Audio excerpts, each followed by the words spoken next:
اور اسے کہا جا جا کر روٹی لے کر آ.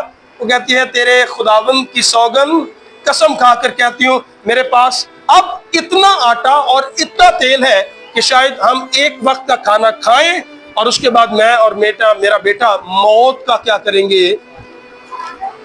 ایسے ہی ہے.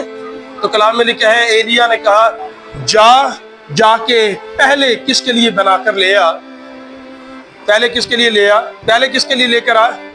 میرے لیے. اور میں تجھے یہ بتاتا ہوں کہ جس خدا کی میں عبادت کرتا ہوں اس کے قول کے مطابق اس مٹکے میں جہاں پر تو نے آٹا رکھا ہے خداوند کہتا ہے وہ مٹھی بھر آٹا ختم نہیں ہوگا جب تک کال ختم نہ ہو. اور خداوند کہتا ہے اس کپی میں جس میں تیل ہے وہ ختم نہیں ہوگا جب تک کال ختم